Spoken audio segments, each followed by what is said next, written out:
The brilliant blue-green planet of Lorax Prime hung in space, its moons glinting like pearls. Once peaceful, its orbital stations now burned, illuminating the night side with awful, flickering light. Inside the last intact government building, Ambassador Tejo stared at the emergency broadcast system. His three-fingered hands trembled as he adjusted his ceremonial robes. The Loraxians were peaceful scholars and traders who had never developed significant military technology. They had always relied on diplomacy. "The shield will fail in 6 hours," reported Defense Minister Chuno, his facial ridges pale with stress. "The Vraxians have deployed their main fleet." "Yet here we stand," Jinsu replied with a slight smile. "Much like how we stand now on Lorax Prime, and Telkur, and then Dovu homeworlds." Murmurs rippled through the assembly. For too long, the Concord has ignored the pleas of smaller civilizations, Jinsu continued. "You classified Earth as a death world and left us to develop in isolation, which we did. You assumed we were primitive because our environment was harsh, but that harshness forged our strength." Ambassador Jinsu activated a holographic display showing a map of the galaxy. Dozens of points lit up in blue.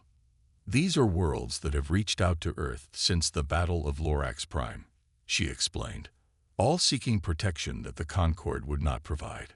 "You cannot possibly defend so many systems," scoffed a Concord military advisor. "Even your fleet has limits." "Perhaps," Jinsu acknowledged, "which is why we've come to propose a new mutual defense alliance." She placed a data crystal on the podium. It projected the text of a proposed treaty. "The Sol Concordat," Jinsu announced. "An alliance between Earth, its colonies, and any world seeking protection, including current Concord members, should they wish to join." The chamber erupted in outrage and debate. For hours, representatives argued while the human delegation waited patiently. Finally, Kyungmin called for silence. "We need time to consider this proposal," he told Jinsu. "The implications are significant."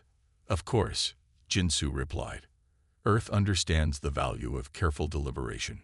We will await your response." As the human delegation departed, Kyungmin turned to his closest advisors. "They've changed everything in a matter of weeks." "They're dangerous," insisted Geo. "Unpredictable Deathworlders with advanced weapons." "Yes," Kyungmin agreed. "But perhaps that's exactly what the galaxy needs right now." The elderly representative stared at the star map still hovering above the podium. "We've spent millennia avoiding death worlds. Perhaps we should have been cultivating alliances with them instead." 3 days later, as the Concord still debated, the Vraxian collective launched a massive counterattack against 3 systems simultaneously, expecting to find them defended only by local forces. Instead, they encountered waiting human fleets. The battles were short and decisive. On Earth, in the underground command center beneath Old Seoul, Fleet Marshal Minje reviewed the victory reports. Beside him, holographic representatives from 24 protected worlds watched anxiously. "All Vraxian forces have been repelled," Minje announced. "The counterattack has failed completely." Cheers erupted from the alien delegates. The Loraxian representative, Minister Juno, stepped forward. "How did you know where they would strike?" he asked in wonder. "We understand how bullies think," Minje replied simply. "They always return to punish those who stood up to them." The communications officer interrupted. "Marshal, we're receiving 17 new distress calls from the outer sectors." Minje nodded, acknowledged them all. "Dispatch response teams." The final transmission from Earth Command that day was brief but meaningful. "All ships deploy to coordinates as assigned. All distress calls will be answered." Across the galaxy, dozens of human fleets appeared where help was needed most, bringing hope to those the Concord had abandoned. The age of isolation was over. The Deathworlders had arrived, and the galaxy would never be the same. "No one authorized it," replied the analyst. "They appear to have developed independently and have been monitoring our frequencies." On Lorax Prime, Ambassador Tejo received the human response. He didn't recognize the species name, But for the first time in weeks, he felt something long forgotten. Hope. The Loraxian defense shield flickered with alarming frequency. Ambassador Tejo watched from the command center as another section failed, allowing Vraxian energy weapons to scorch the surface below. The screams of his people echoed through emergency channels. 12 hours until complete shield failure, reported Chuno, his voice cracking. The evacuation centers are at capacity, but we have nowhere to send them. The humans promised help, Tejo said, clinging to that thin hope. If they're real. Ambassador called a communications technician. Unknown ships dropping out of faster-than-light travel at the edge of our system. Everyone rushed to the main view screen. Dozens of vessels appeared, then hundreds, a massive armada of unfamiliar design. They were blocky and functional compared to the sleek Vraxian ships or the elegant curves of Concord vessels. Multiple weapon systems protruded from their hulls, and their engines burned with a strange blue-white fire. Are they the humans? Someone whispered. Before Tejo could respond, the Vraxian attack suddenly paused. The massive enemy fleet was turning away from Lorax Prime toward the newcomers. The communications array lit up. Incoming transmission from the unidentified fleet. A face appeared on screen, bipedal, with light brown skin, dark eyes, and black hair pulled back tightly. The being wore a dark uniform with silver insignia. This is Admiral Juwu of the Earth Defense Fleet. We received your distress call, Ambassador Tejo. Tejo stepped forward, hope surging. Yes, we are here. Thank you for coming. Admiral Juwu nodded. We've detected a large hostile force attacking your world. Are these the Vraxians you mentioned? Yes, Tejo confirmed. They demand our surrender and all our resources. They've already killed millions. A second communication channel opened. A Vraxian commander appeared, reptilian, with mottled grayscales and vertical pupils and yellow eyes. Primitive vessels detected. Identify yourselves or be destroyed, the Vraxian hissed. Admiral Juwu's expression remained calm as he responded to both channels. We are representatives of Earth. Under Article 4 of the Sol Accords, we are obligated to render assistance to any sentient beings in immediate danger. The Vraxian commander laughed, displaying rows of sharp teeth. Your species is unknown to us. Your threats are meaningless. We have claimed this system by right of conquest. You have 1 hour to withdraw. Juwu continued as if the Vraxian hadn't spoken. After that, we will remove you by force. The Vraxian snarled. You faced the might of the collective. Our fleet has conquered 12 systems. Your primitive ships will burn. Juwu's face showed no fear. Then you'll learn about us today. The transmission cut. On the Vraxian command ship, Supreme Commander Zil paced the bridge. Scan those vessels. What weapons do they carry? His science officer worked frantically. Unknown energy signatures, Commander. Their hulls contain materials we cannot identify, but their design is primitive. No energy shielding, only physical armor. Zil sneered. Primitives indeed. They rely on metal shells while we have energy barriers. Prepare main batteries. We will teach these humans the price of interference. Meanwhile, aboard the human flagship Dauntless, Admiral Juwu addressed his command staff. The Vraxians are not withdrawing. In fact, they're moving to attack formation, reported Captain Namgung. As expected, Juwu replied. Deploy the fleet in Aegis formation. Cruisers in front, destroyers on the flanks. Have medical ships prepare for Loraxian casualties. Tactical Officer Hannah studied her displays. Sir, the Vraxian vessels have energy shielding technology we haven't encountered before. Our kinetic weapons may not be effective. Then we'll find out what is effective, Juwu said calmly. That's why we brought the experimental weapons platform. In the distance, a small Concord observation vessel watched the unfolding events. Inside, Representative Do Yun and a team of analysts monitored everything. This is unprecedented, Do Yun muttered. Deathworlders involving themselves in galactic politics. The human ships are heavily armed, noted a military analyst. but their technology appears less advanced than the Vraxians. That won't matter, said another analyst, checking historical data. Species from Class 13 worlds don't think like we do. They evolved fighting for survival every day. On Lorax Prime, Taijo and his people watched as the human fleet spread out in a defensive formation between their planet and the advancing Vraxians. Will they really fight for us? Shunho wondered. They don't even know us. They came when we called, Taijo replied. No one else did. The Vraxian fleet surged forward, their lead ships firing brilliant green energy beams. Several human vessels took direct hits, but instead of exploding, they continued forward, their thick armor scorched but intact. Impossible, shouted Commander Zill as the reports came in. How did they survive direct hits? The answer came moments later as the human ships returned fire. While some used conventional weapons, missiles and railguns, others deployed strange energy weapons that bypassed Vraxian shields completely. Admiral Juwu's voice echoed across all frequencies.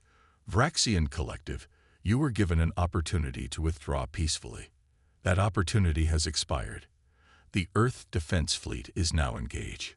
The space between the fleets erupted in fire and light as hundreds of ships began the battle. On his view screen, Ambassador Taijo watched in awe as the Deathworlder fleet fought to save a world they had never seen before today. I never thought I would see anything like this, he whispered. They came from nowhere to save us. The future of his species now rested in the hands of these strange humans and their powerful, if primitive-looking, warships. The void between Lorax Prime and its outermost moon blazed with weapons fire. Human and Vraxian ships danced a deadly ballet against the backdrop of stars. The Vraxian fleet initially pressed their advantage, confident in their superior shields and energy weapons. Target their command ships, ordered Commander Zill from the Vraxian flagship. Their armor cannot withstand concentrated fire. Green energy beams lanced out, striking the human cruiser Indomitable. The ship shuddered as sections of its hull glowed white-hot, but instead of breaking apart, emergency systems activated. Armor plates shifted, and the cruiser turned to present an undamaged section to the enemy. They're still coming, reported a Vraxian weapons officer in disbelief. Aboard the Indomitable, Captain Ji-hoon gripped his command chair as the ship rocked from another hit. Warning lights flashed across the bridge, and smoke poured from damaged systems. Engineering reports decks 5 through 8 breached, called out his executive officer. Casualty reports coming in. Ji-hoon nodded grimly. Seal those sections. Rotate shield generators to compensate. He studied the tactical display. Bring us about. Target their lead destroyer. Sir, our forward weapons are damaged, reported Tactical Officer Summon. Then we'll use what we have left, Ji-hoon replied, his voice steady. Set collision course. On the Vraxian command ship, alarms blared. The damaged human vessel is accelerating toward us. Commander Zill hissed in surprise. Evade. They mean to ram us. Impossible, his second-in-command protested. No sentient species would sacrifice a capital ship in such a manner. Yet the Indomitable continued its deadly charge, engines glowing blue-white, as they pushed beyond safety limits. The Vraxian flagship veered sharply, but too late. The human cruiser slammed into its port side, tearing through energy shields and impacting the hull directly. Both ships erupted in secondary explosions. From the human flagship Dauntless, Admiral Juwu watched without visible emotion. Status of Task Force 7. Captain Ji-hoon's final maneuver destroyed the Vraxian flagship, reported Captain Namgung. The Indomitable is lost with all hands. Juwu nodded once. Note their sacrifice. Commit our reserves now. Across the battlefield, a fresh wave of human ships dropped out of FTL, catching the Vraxian formation in a pincer movement. These vessels were smaller and faster, darting between the larger Vraxian ships. Fleet Captain Hyunwoo coordinated the attack from the destroyer Valiant. Evasive pattern Sigma, he ordered. Cruisers Daehyun and Jimin flanked their left squadron. The The human vessels moved with unexpected agility, executing maneuvers that subjected their crews to crushing forces. Inside, human bodies, evolved on a high-gravity world, withstood accelerations that would have killed most Concord species. On the Vraxian support ship Relentless, a science officer studied readings with growing horror. "They're from a high-gravity world," she reported.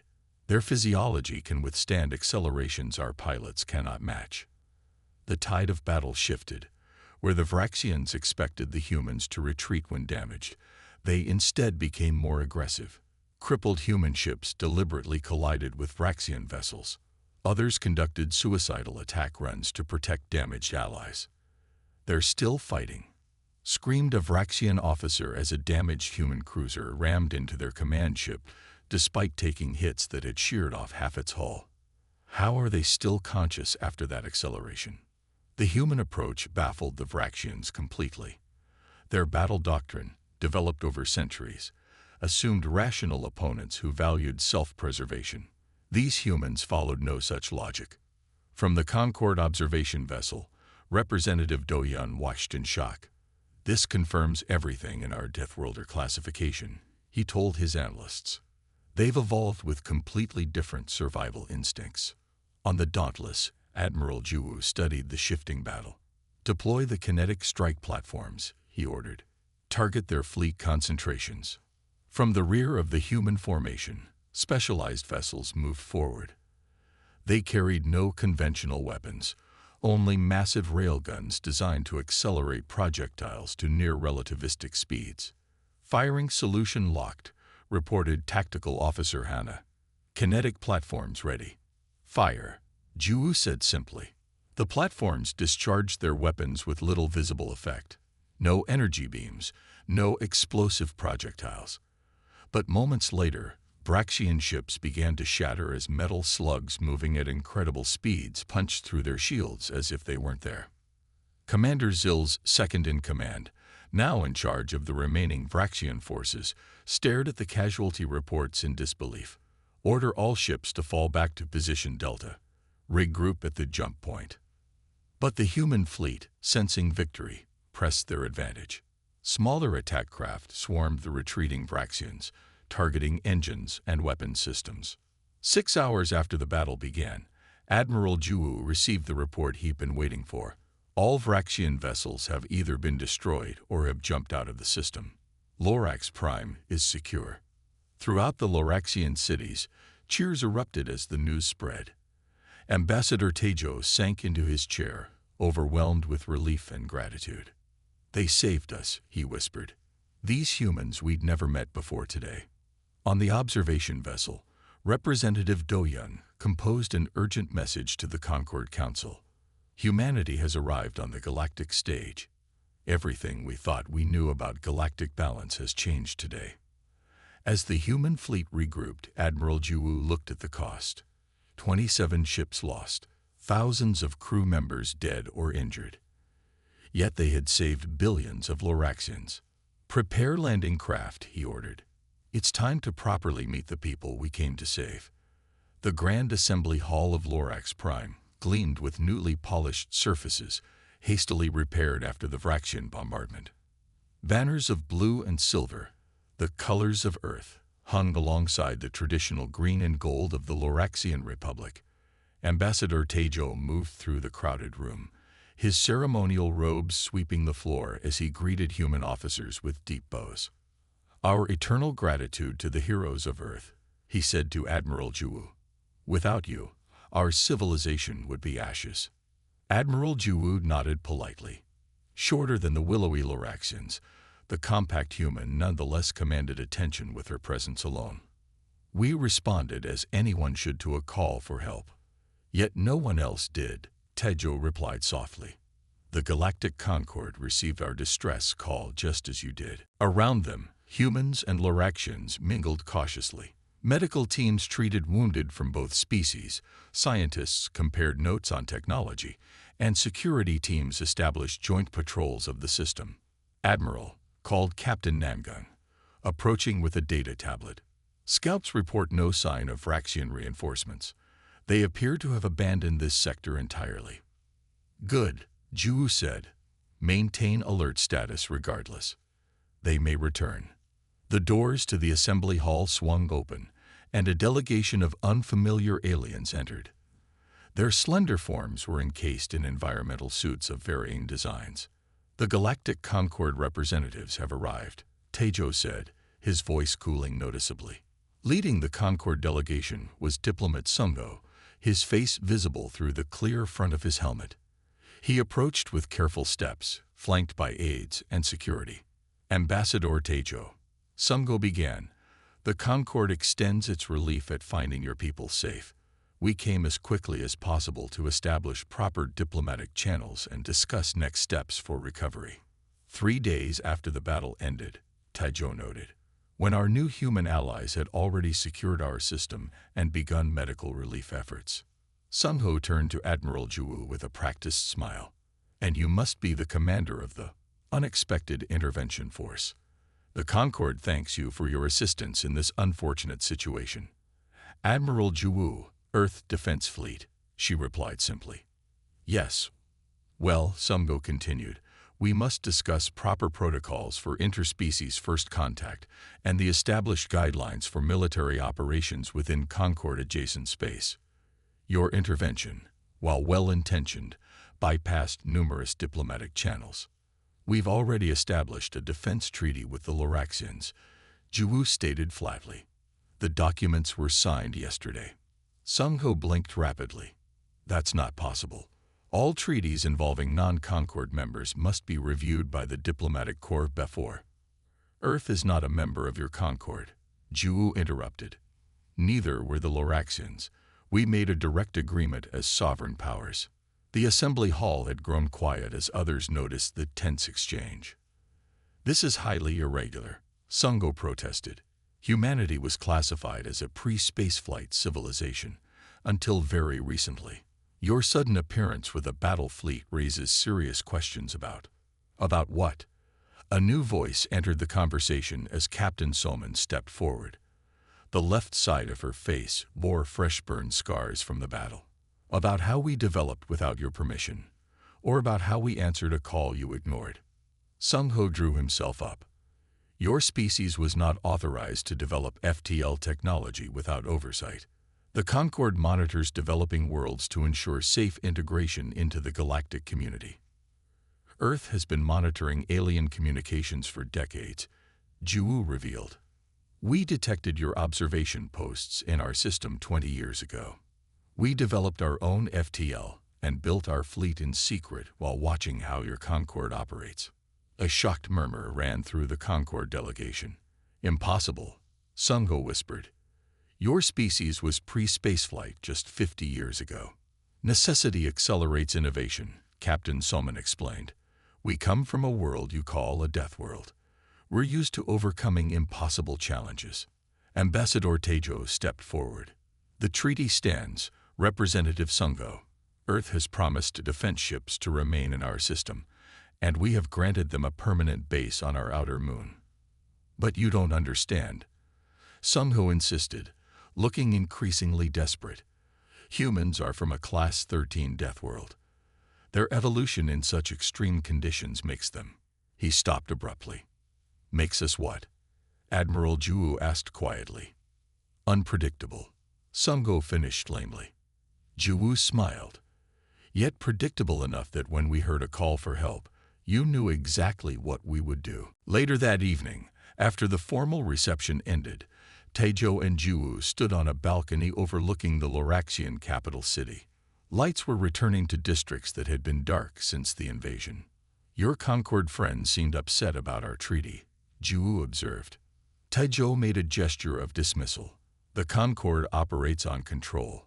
They prefer to manage relationships between species rather than allow direct diplomacy. And they call Earth a death world, Juwu said. What does that mean to your people? It means you evolved on a planet with conditions that would kill most species, Tejo explained. High gravity, extreme weather, dangerous predators, radiation.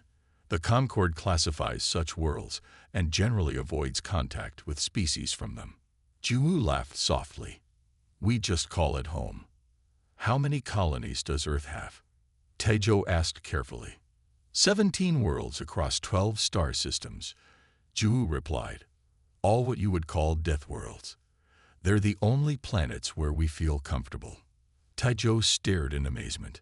The Concorde believes you just achieved spaceflight. We know, Ju said with a smile. And until today, we were content to let them believe that. The news spread like wildfire across the galaxy. In bars and trading posts on 100 worlds, beings gathered around information terminals to watch the same footage. Human warships defeating the dreaded Vraxian collective, saving the Loraxian civilization from extinction.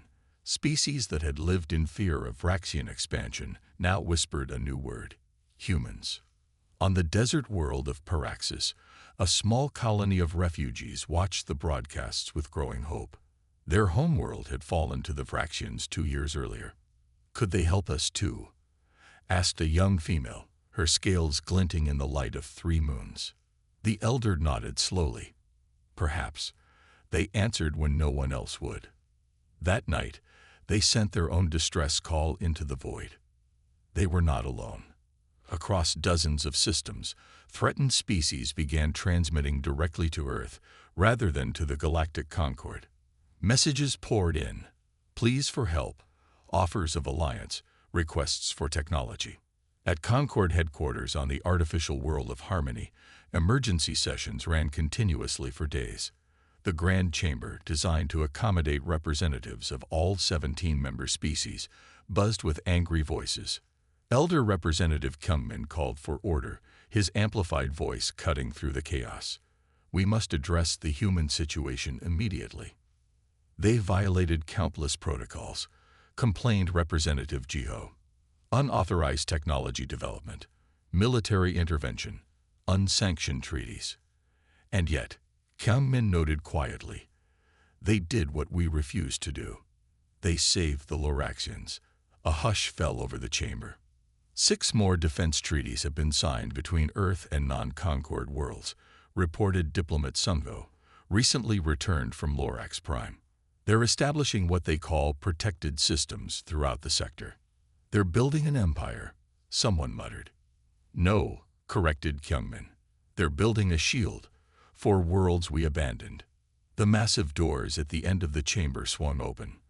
A delegation of humans entered, led by Ambassador Jinsu. They walked with the distinctive gait of beings evolved in higher gravity, their steps heavier but precisely controlled. The chamber fell silent as they approached the central podium. Honored representatives of the Galactic Concorde, Jinsu began, her voice clear and confident. The government of Earth thanks you for this opportunity to address your assembly. You were not invited, Jio pointed out coldly. Taejo nodded grimly. The Vraxian collective had appeared 3 weeks ago, demanding unconditional surrender and resource rights to all 7 planets in the Loraxian system. When the Loraxian Council requested time to consider, the Vraxians had responded with immediate orbital bombardment. The evacuation ships, Taejo asked. Only 4 escaped, Juno replied. The rest were destroyed at the jump point. Taejo closed his large, amber eyes briefly. Millions of his people were already dead. Billions more would join them when the shields fell. We have no choice, he said, activating the deep space transmitter. The ancient device had been built by the founders of their civilization, designed to reach across vast distances. No Loraxian had used it in living memory. Taejo leaned toward the transmitter. This is Ambassador Taejo of the Loraxian Republic. Our civilization faces extinction. The Vraxian collective has invaded our system without provocation. Our defenses are failing. We beg for assistance from any who can hear this message. Please help us. The message shot outward at faster than light speeds, encoded on frequencies used by most spacefaring races. Taejo slumped back, exhausted. Now we wait, he said. Far away, aboard the Galactic Concorde Station Harmony, alarms sounded as the message was received. The Concorde, a loose alliance of 17 advanced species, maintained monitoring systems for such distress calls. Council members gathered in the emergency chamber. Representative Do-Yun of the Tellurians adjusted his environment suit and addressed the gathering. The situation is clear. The Loraxians are under attack by the Vraxians.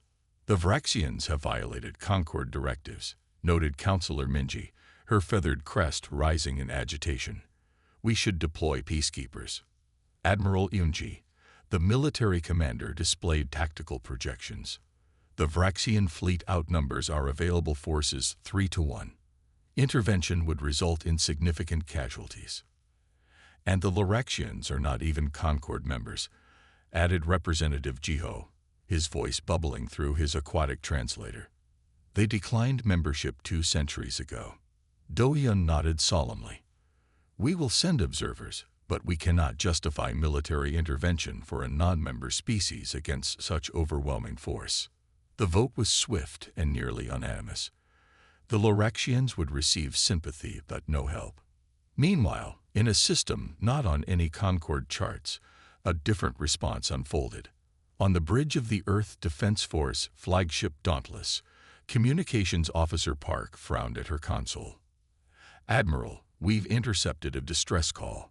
Non-human origin. Admiral Juwu looked up from his tactical display. Source: a system designated LX-2209 in our charts, approximately 40 light-years from Earth space. Let me hear it, Juwu ordered. The desperate plea of Ambassador Tejo filled the bridge. The officers listened in silence. Juwu's expression hardened. Are there any other responses to this call? Park worked her console. Yes, sir. The Galactic Concord has acknowledged receipt, but she hesitated. They'd voted against intervention. Captain Namgung, Juwu's second-in-command, leaned forward. Sir, this could be our opportunity to establish first contact with the wider galactic community. Juwu nodded. And these Loraxians need help. Tactical. What's our nearest battle group? Task Force 11 is conducting exercises 6 light-years from here, replied Tactical Officer Hannah. 4 destroyers, 2 cruisers, and support vessels. Send them immediately, Juwu ordered. And prepare the main fleet. We'll follow within 12 hours. Sir, Park said hesitantly, we don't know anything about these Vraxians. They could be technologically superior. Juwu smiled grimly. Perhaps, but they've never met humans before. Park composed the response and sent it into the void. Loraxian Republic, this is Earth Defense Force. Distress call received. Human fleet inbound. Coordinates confirmed. ETA, 72 standard hours. Back on the Concord station, alarms sounded again. Representative Do-Yun rushed back to the council chamber, where operators were frantically analyzing the new signal. What species is this? He demanded. Who are these humans? A junior analyst looked up, face pale. Sir, according to our database, humans are from Sol 3, a Class 13 Deathworld.